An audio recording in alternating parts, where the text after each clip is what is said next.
welcome Kate Quinn, who comes to us from the Institute for the Americas. Thank you.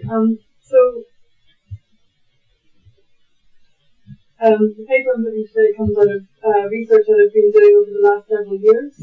One product of which is this edited volume, which was just published a few weeks ago. So when people think about Black Power, it's usually, of course, the US variant of the movement that springs most readily to mind. And indeed, scholarship and popular perceptions of the movement have been dominated by this North American story. However, in the late 1960s and 1970s, the Caribbean also witnessed an upsurge of Black Power mobilization that was influenced by, but not imitative of, the US movement. Caribbean Black Power was part of and responsive to the broader global wave of resistance of the 1960s, a wave that includes the Cuban Revolution, war in Vietnam, liberation struggles on the African continent, student protests in Paris, London and Mexico City, and of course the civil rights and the Black Power movements in the United States. The Caribbean Black Power was also strongly rooted in indigenous currents such as Garveyism, Ethiopianism and Rastafari, and responded explicitly to local conditions, the failure of Afro-Saxon local governments to deliver meaningful change, foreign domination of Caribbean economies, and the persistence of racial discrimination and pigmentocratic social and economic hierarchies. Little change since emancipation. So in addressing today what Black Power meant in the Caribbean context, I'll limit the discussion here to just one fundamental question. What did blackness mean in Caribbean conceptions of Black Power? I'll argue that though the Caribbean movement tried to articulate a more inclusive conception of blackness than its North American counterpart, it never resolved the tensions between its inclusive political definition of blackness and its exclusive cultural identification with Africa. So the main contextual difference between Black Power in the United States and Black Power in the Caribbean is that in the former was born in a society in which people of African descent constituted a demographic minority, about 11%, while in the latter they made up the overwhelming majority. In the Caribbean, therefore, Black Power protests were directed against local governments whose members were themselves primarily black, and there are some important exceptions to this, but for now, for the purposes of this paper, that was the case. Specific racial regimes of the US and the Caribbean shaped the definitions of Black Power in each context. So as Lowenthal summarizes, notwithstanding obvious resemblances, borrowings and interchanges, racial subjugation, accommodation and protest in the two realms reflect different types of oppression, different degrees of access to goals, and different divisions of race and colour. In the US, where the so-called one-drop rule produced a more rigid classification of black and white, oppression and by extension resistance took on a racial character that, with important exceptions, tended to de-emphasize distinctions of class and colour among the African American population.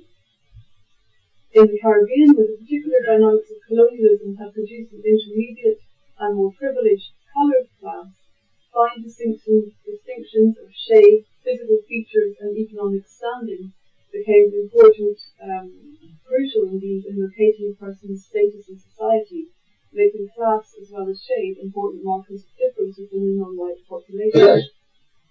In this context, Black nationalism could be articulated in anti-colonial or majoritarian democratic political terms to which a rigid racial emphasis was often subordinated. There are three key elements to the definition of blackness in Caribbean conceptions of Black Power.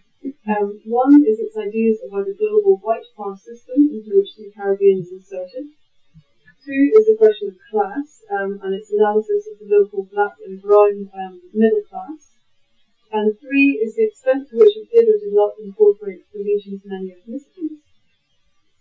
On one, radical advocates of Caribbean Black Power defined their struggle within a world historical context in which capitalism, imperialism, and slavery had spawned racism, global divisions of labour, and the domination of the white over the non-white world.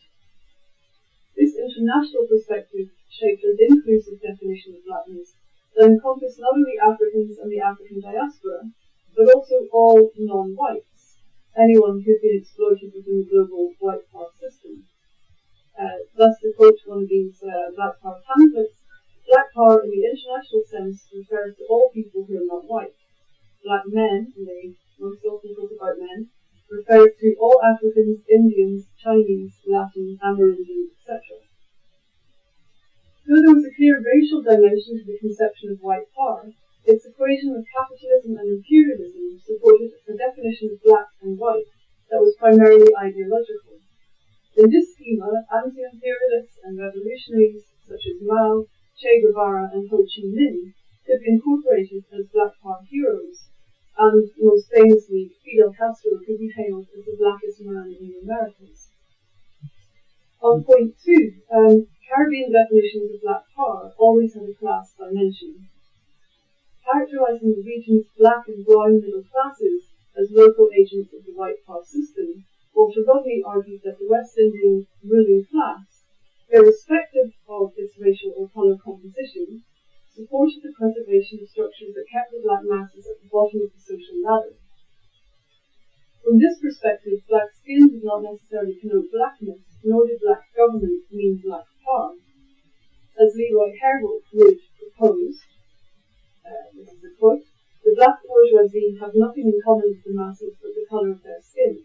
It is they who are blowing up the myth of white freedom, democracy, and a multiracial society with blacks in power. Authentic blackness was thus framed as a political identification with a strong class dimension. Only by rejecting the privileges of their class and becoming servants of the black masses could a progressive bourgeoisie be incorporated on the side of the revolution. On the third point, black power's relation to non-African descendants, this was not so much an issue in places like Jamaica or Barbados or Antigua where there was an Afro-descendant majority, but it took on critical significance in ethnically plural contexts such as Trinidad, Guyana and Belize.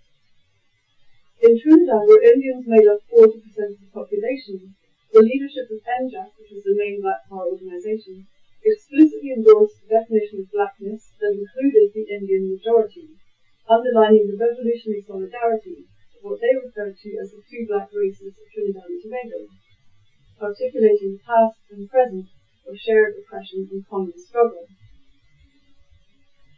This message was cemented in this historic march from urban and predominantly Afro-Trinidadian port of Spain to the rural Indian sugarlands of Carolina under the banner Indians and Africans Unite. NJAC's reconceptualization of blackness to include both Africans and Indians constituted a direct challenge to the carefully contrived divisions of political power in Trinidad, in which political leaders on either side benefited from the continuation of ethnic cleavages. However, scholarship is divided over the extent to which Indo-Trinidadians identified with the term black or were actively incorporated into the Black Power movement. It did attract the support of a number of significant individuals and a couple of Indian organizations, but many did not embrace a black identity and openly questioned their place within its primarily African symbolic universe. Similarly, in Belize, which alongside the Creole majority had significant Mestizo, Maya and Garifuna populations, the leadership of Black Power organization UBAC insisted that black, quote, included all non-white people. However, UBAC's constituency was mainly Afro-Belizean, and its symbolic universe reflected this affiliation. Belize was identified as Afro-Honduras, and UBAC leader Evanet Hyde spoke about the spiritual return to Africa. This made it more difficult for non-African descendants to identify with the movement. As Sherman argues, quote, in Belizean society at the time, black meant black, not black, brown, red, and yellow, as the movement officials declared. So both of these examples highlight the distinction between Black Power as an ideology and Black Power as a movement in the multi-ethnic Caribbean. Black Power as an ideology articulated a conception of blackness that included non-white ethnicities. Black Power as a movement, however, was overwhelmingly Afro-Caribbean. In these multi-ethnic contexts, there was an ultimately irreconcilable tension between the inclusive political definitions of blackness embracing Indians, Maya and Mestizo, etc., and the exclusive cultural identification with Africa.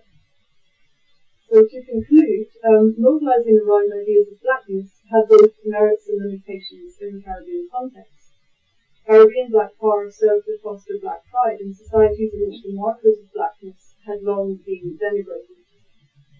They also demolished the myths of Creole nationalism, exposing the racial and class hierarchies operating within Caribbean structures of power. But it also exposed some of the tensions inherent in searching for self and collective identity in mixed Caribbean societies formed through slavery, colonialism, and the transplantation of peoples from Europe, Asia, and Africa.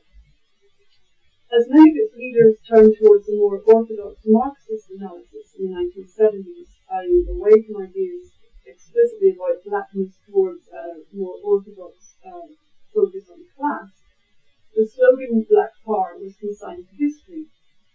However, the impacts and the legacies of the movement were significant, and they outlived the death of the slogan. To find out more,